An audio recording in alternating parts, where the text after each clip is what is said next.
Hello, welcome back to Godzy. Today we'll be looking into muscle physiology, and in this video we'll be discussing the structure of the muscle, the classification of the muscle, and the function of the muscle. But before that, we should try to remember that the muscle is part of the 4 basic tissues in the human body. So let's quickly go over that now before moving to the classification of muscles. Alright, so there are 4 basic tissues in the human body. First, we have the connective tissue. We have the epithelial tissue, we have the muscle tissue, and we have the nervous tissue.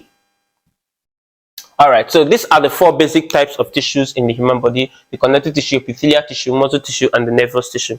So of these 4 basic types of tissues in the body, the muscle tissue and the nervous tissue are the only excitable structures in the body. They are called excitable structure because they can be excited, they can be stimulated by electrical impulses. All right, so both of them are called excitable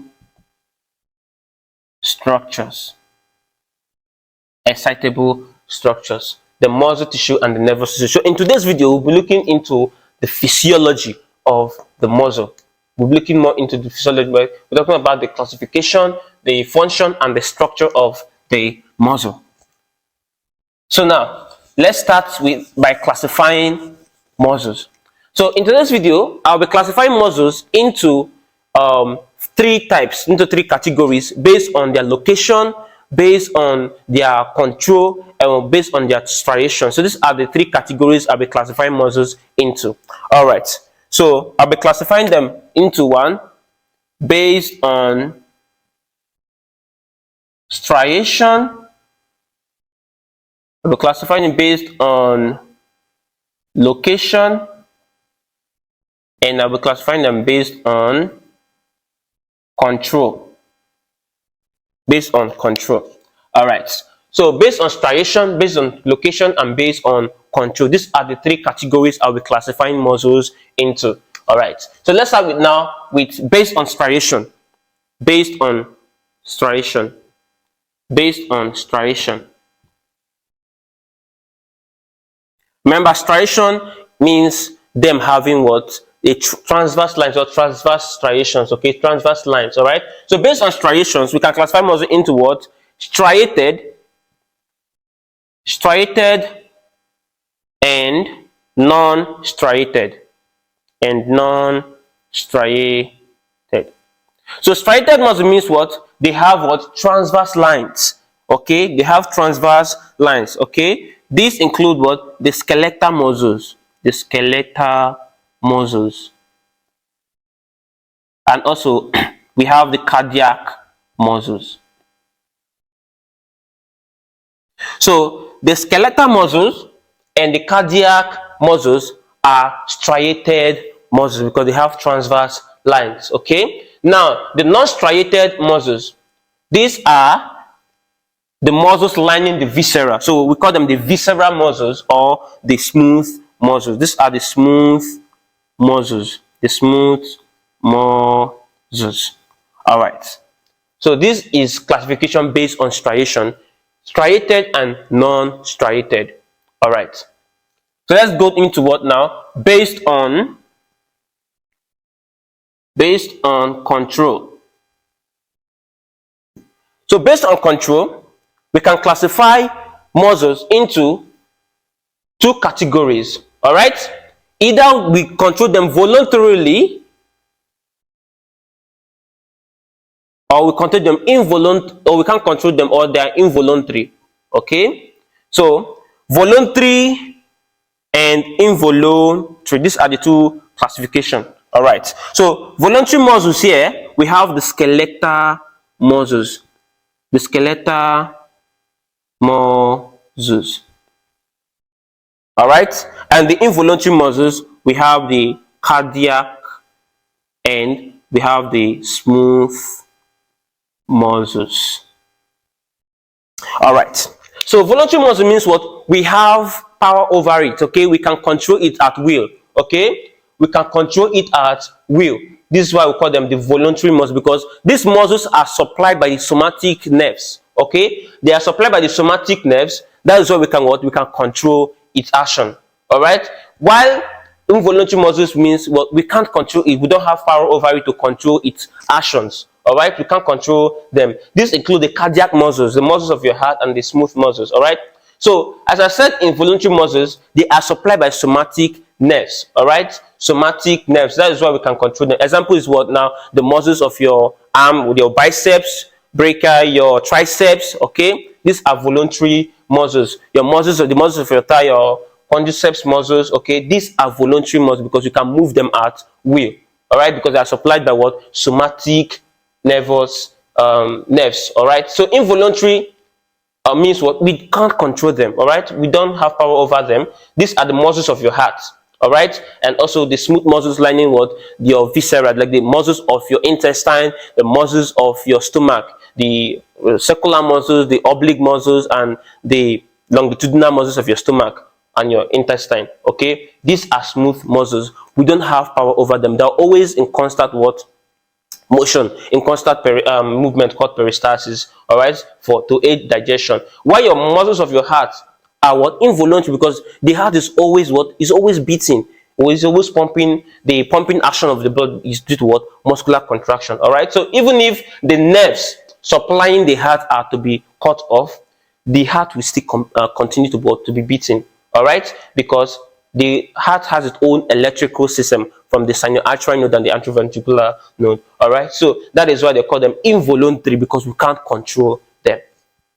All right, so let's go to the last classification. This is what? Classification based on location. Based on location. So based on location, we can classify these muscles into three. We have what? The skeletal. As I've explained before, they are associated with what? With bones. Associated with bone. Associated with bones. Okay, we have the cardiac muscles. This is what? Associated with the walls of your heart. Okay, we also have lastly the smooth or visceral muscles. As I've explained before, these are the muscles that are found in the intestine, in your stomach. These are just examples of it. All right, smooth muscles, cardiac muscles, skeletal muscles. So these are classification based on location. All right, so this is the classification of muscles. All right, so I would like to do something very interesting. So I will make a diagram of this classification for easy understanding. Remember, this is Godzy Med, where we make medicine fun. All right, so for easy understanding, I will make a diagram to understand this classification for easy understanding. So let's start with here. So let's see here. So I will write muscle here, muscle. All right, so I will tabulate it in this form. In this form. So here I'll put striated, non-striated. All right, so the striated muscles are what? The skeletal and the cardiac. So striated muscles is divided into two parts. Okay, the skeletal and the cardiac muscles. All right, remember the non-striated muscles are the smooth muscles. Okay, remember they are smooth muscles. All right, so let's now, based on control now, the skeletal muscle is controlled voluntarily, so it is what? Voluntary. Why the cardiac is involuntary. The non-striated, which is the smooth muscle, okay, is also involuntary. So this is just the a simple way to understand it. Muscle is divided into two types: striated and non-striated. The striated ones are the skeletal and the cardiac. Both the skeletal is voluntary, the cardiac is involuntary, and the smooth muscle is involuntary. So the only voluntary ones are the what? The skeletal muscles. They are the ones we can control by ourselves. So this is the classification of muscle. So now let's move into the functions of muscle. The functions of muscle. Muscle has several functions. It has several functions, but I'll be outlining the basic functions the muscle have. All right. Now, function 1. I'll name this as what? Heat production. Heat production. Heat production. The muscles helps us to produce heat. So about 85% of heat is produced from muscle contraction. So the contraction of the muscles generate about 85% of heat in the body. So this is one of the importance of what? Of the muscles. Okay, one of the functions of the muscle. Heat production. Heat production. Then the next one is what? Posture. Posture. Posture is where we carry ourselves, either where we are standing or where we are sitting. Okay, or even when we are lying. That is posture. All right. So the muscle helps us keep our posture, our body posture. You know, as I'm standing here now, okay, there's always a force acting on me. This is the force of gravity. All right. So there are some muscles that are in our body that helps us repair this force of gravity for us to stand and for us to sit properly. All right. So we call these muscles the anti-gravity muscles. So they help us keep our posture. So these muscles are always in constant contraction for us to maintain our body posture. That's one of the functions of what? Of muscle. Posture. All right. So the next one here is locomotion. Locomotion. This is movement. Locomotion or movement. All right. So muscles help us to what? To move from one place to another. All right. To walk. This is one of the what? The functions of muscle. The contractions of the muscle pulls on the bone. We'll be looking at it in structure of the muscle. Okay. For bones to move, for us to move from one place to another. So muscles helps us in what? In movement. And lastly, I'll be talking about other function known as what? Breathing. Breathing. Breathing. Muscles helps us to breathe. Example is what? The internal intercostal muscles. The external intercostal muscles. Okay. Example is what? External intercostal. The internal intercostal, and very important, the diaphragm. The diaphragm. The diaphragm is very important. It is a muscle, okay, that is very, very important what? In breathing. All right. There are some other muscles that helps us in breathing too. We call them the accessory respiratory muscles. Okay, accessory respiratory muscles. This includes your rectus abdominis, your internal oblique and external oblique. All right, and also your transversus abdominis. All right, so put them as accessory respiratory muscles. All right, muscles. So these are the functions of the muscle: heat production, posture, locomotion or movement, breathing. So these functions are very, very vital in humans. So now let's move now into the structure of the muscle. The structure of the muscle. All right. So this, let's assume, okay, this diagram on the board here is, let's assume is the biceps brachii, okay, from your upper arm, the biceps brachii, and let's say this is the humerus. All right, though it's not looking very good, but this is the humerus. Okay, let's take this as the humerus, and this is the biceps brachii.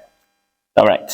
So looking at this diagram here, okay, now you find out that what there is, okay, this dark line here. I will present this dark line here as assuming the skin has been peeled off. All right. So the muscle mass, okay, the muscle mass or the muscle belly is covered by a thick connective tissue. Okay, this thick connective tissue is called what? Epimysium.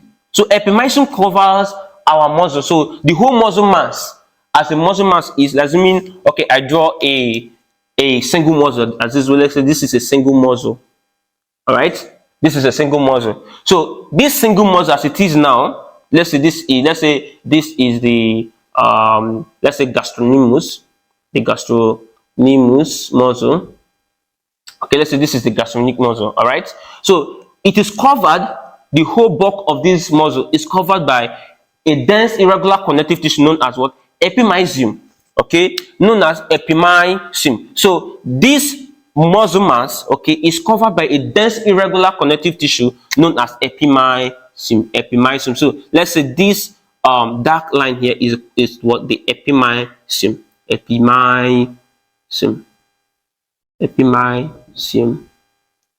All right, this is the epimysium. All right, now looking now into the cross section of this muscle, you find out that what? There are some circular green circular, I've just read it as green but it's not green. All right, these green circular structures inside of this muscle. All right, so the muscle units, okay, the muscle cells are called what? Muscle fibers or myocytes. So myocytes or muscle fibers that makes up this bulk of this muscle are always grouped.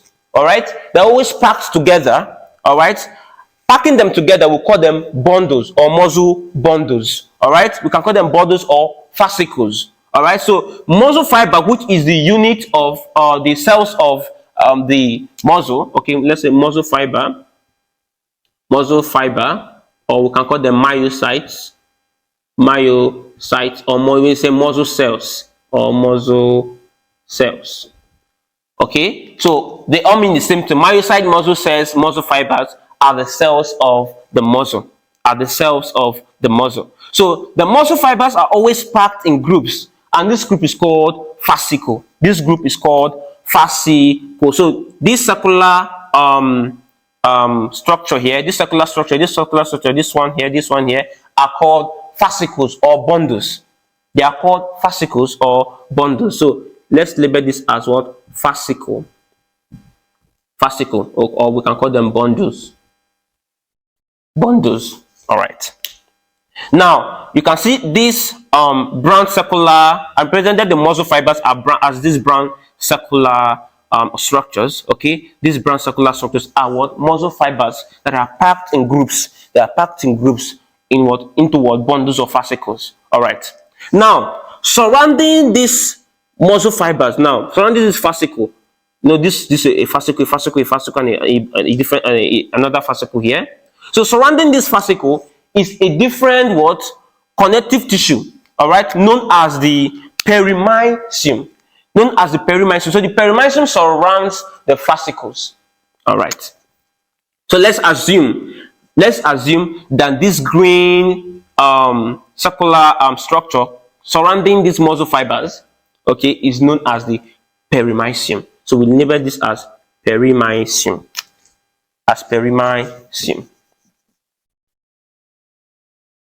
So we label this as perimysium.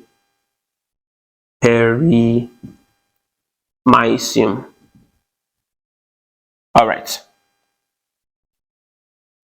Now this other structure here is an enlarged fascicle. So this green one coming up from this side is an enlarged fascicle. So there's a fascicle that's supposed to be here, so I enlarged it out to show something else. All right, so this is an enlarged fascicle. Remember, surrounding this fascicle is a dense irregular connective tissue. Remember, this perimysium is dense irregular, this epimysium is dense irregular connective tissue. So let me make that clear now. All right, let me make that clear now so that we have, so let me write this here now.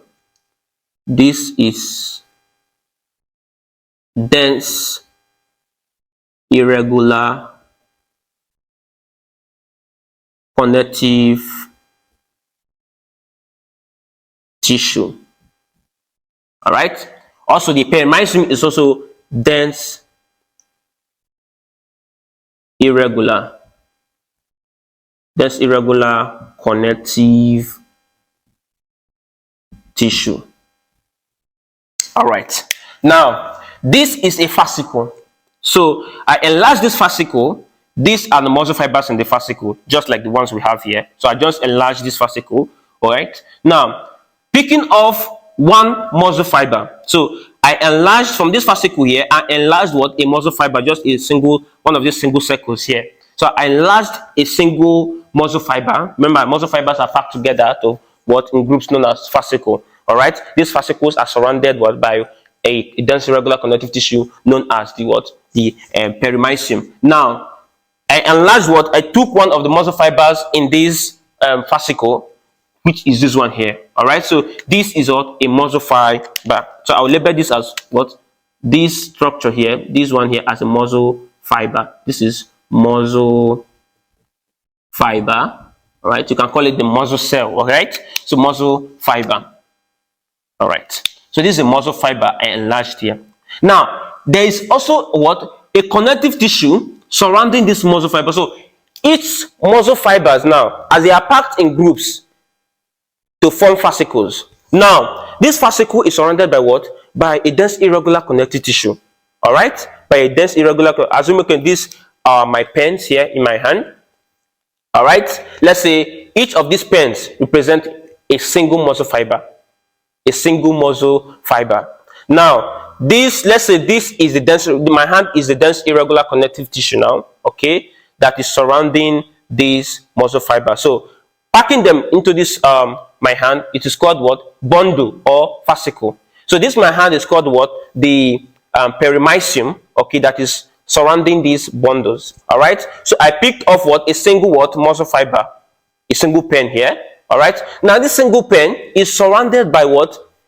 A connective tissue also. All right, this connective tissue is known as what? Endomysium.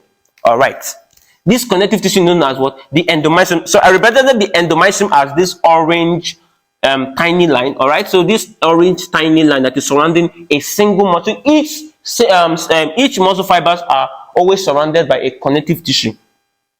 All right, so this is what? This orange line here is known as what? The endomysium that surrounds each muscle fiber. So each muscle fiber in that bundle is surrounded by what? A connective tissue known as what? Endomysium. All right, remember this endomysium here is not dense irregular. All right, it's not dense irregular. It's more like an aerolar tissue. Okay, more like an aerolar tissue. All right, so it is not dense irregular. All right, now that is for the muscle fibers. Now each muscle fiber, now this is a muscle fiber now, so each muscle fiber would have an average length of 3 cm.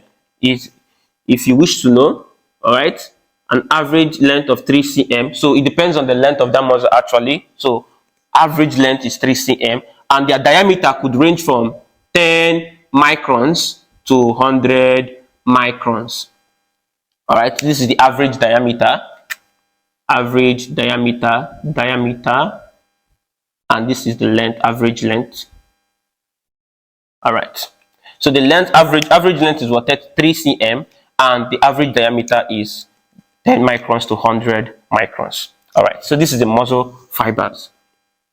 Okay, now these muscle fibers, now each muscle fibers, just like peeling off an onion. In an onion there's a different onion, in that onion there's a different what? Leaflet of onion. All right, so this muscle fiber is made up of tiny threads.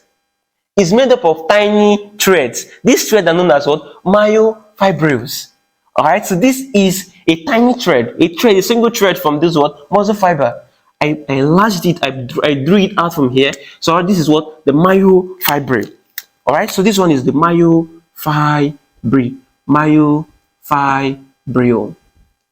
All right, myofibril. Very interesting.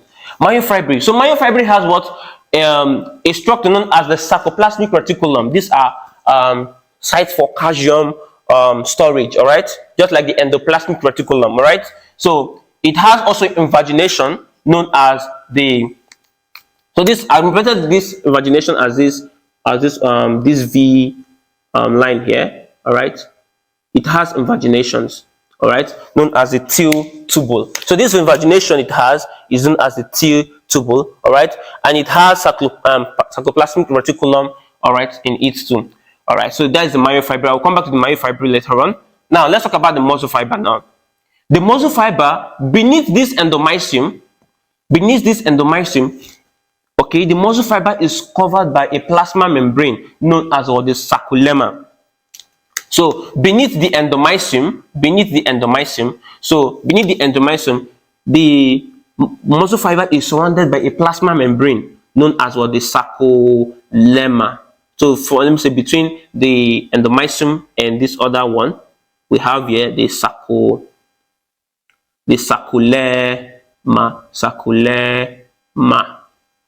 All right, so the membrane of the muscle, or the muscle fiber, is known as what? Sarcolemma. Is known as sarcolemma. All right. So now going to myofibrils now. The myofibrils. In some muscles, okay, the myofibrils have most times they are always packed together. In some muscles, they are packed together, the myofibrils. In some muscles, not in all muscles. So in some muscles, you can see them packed together, and this area where they are packed together is known as the Cohen area, or the Cohen's field. All right. So this area that are packed together, myofibrils packed together, is known as what? The Cohen area. So let me just write it here. The Cohen's field. When you view them under the microscope, okay, it's called the Cohen's field or Cohen area. The Cohen's field or Cohen's area. So myofibrils now. Interestingly, myofibrils have its own breakdown too. Okay, myofibrils is made up of myofilament. All right, myofibrils is made up of myofilament, just as I just explained to you. Okay, just like an onion. In an onion, there's a different leaflet of an onion. In that other leaflet of an onion, there's a different leaflet. All right, so that's how it is here. As an example, all right. So myofibrils have what? Myofilament, and this myofilament is consists of what? Thick and the thin myofilament. All right, thick and the thin myofilament. So myofibrils consist of myofilament, and this myofilament consists of about 1,500 myosin. Okay, about 1,500 myosin filament of myosin. All right, and about 3,000 actin filaments. All right, about 3,000 actin filaments. So these are actually the contractile units of the muscle. Okay, the myofilament and the myofibril. All right, remember the myofibril consists of myofilaments. All right, so the contraction, the action of myosin and actin of this myofibril is what? These are myofilaments. All right, these are myofilaments. So the contraction of this myofilament in the myofibril causes the actual muscle to contract. All right, so when the muscle contracts, they contract and they pull on the on the endomysium of of the muscle fiber. So the contraction of the actin, the myofibrils, action of actin and myosin pulls on on the endomysium. The endomysium pulls on the perimysium. Okay, and the perimysium in turn pulls on the epimysium. All right, you see, all these things are continuous. All right, they are continuous. So the action of one single myofibrils, okay, or group of myofibrils, pulls on the endomysium, then it pulls on the perimysium, and lastly on the endomysium. So the endomysium continues and attaches to the bone and causes the actual the actual movement of the bone. All right, so the epimysium continues here as as tendons, or aponeurosis, All right, so there's difference between a tendon and an aponeurosis. Okay, though they may have the same function. All right, but tendons are cords of connective tissue. They are cords of connective tissue, while aponeurosis are sheets of connective tissue.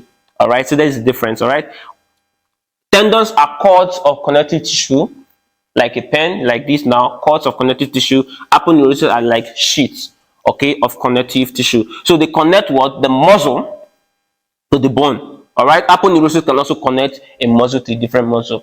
All right, but they connect muscles to bone, tendons, and aponeurosis. All right, so the contraction of the myofibrils, okay, causes a contraction in the endomysium, and contraction in the perimysium, and okay, lastly the contraction in the epimysium, and this causes the bone to move, and you can flex and extend your hands. All right, so this is the structure of the muscle. So let me quickly go over it again. All right, first of all, we'll classify the muscles into three categories based on their striation, location, and control. And here we say what now, based on striations, we have the striated and the non-striated. The striated ones are the cardiac and the skeletal from here, and the non-striated, we say these are the smooth muscles. Now, based on control, we see these are voluntary and involuntary. The voluntary ones are the skeletal muscles, and the voluntary ones are the cardiac and the smooth muscle. Then, based on location, we classify them into three. These are the skeletal, the cardiac, and the smooth muscles. So this is a summary of the classification. So the function is what? Heat production, posture, locomotion, and breathing. These are the functions of the muscle. And we just discussed what? The structure of the muscle. All right, the muscle is covered what? The muscle mass or the muscle belly is covered what? By a dense irregular connective tissue known as what? Epimysium. All right, and this epimysium continues and attaches to the bone through tendons and aponeurosis. And we say tendons are what? Are tough cords. Okay, there are tough cords of connective tissue, while aponeurosis are what? Are sheets of connective tissue. All right, now muscle fiber, which is the cells of the muscle, okay, or muscles, myocytes, are always arranged in groups known as what? Fascicles or bundles. All right, and these fascicles or bundles are always covered by a dense irregular connective tissue known as what? Perimysium. All right, now a single muscle fiber, what? A single muscle fiber is covered by a dense connective tissue known as what? Endomysium. All right, known as endomysium. And we say that what now? Below this endomysium is the plasma membrane of this muscle fiber known as what? The sarcolemma. All right, and the muscle fiber what? Also has what? Myofibrilles. Is made up of myofibrilles, and this myofibrilles is made up of what? Myofilament, which are the thin and the thick, thick and the thin what? Myofilament. All right, these are the actual contractile units. All right, they contract on what? They pull on the endomysium, the perimysium, and epimysium, and they pull on the bone and cause what? The actual movement of the bone. So the contractors are the main contractile units of what? Of the bone. All right, so this is the classification, function, and the structure of the muscle. In our next video, we're looking into a more interesting concept under muscle physiology. So if you really enjoyed this video, please don't forget to click on the like button and the subscribe button, and don't also forget to leave a comment in the comment section below.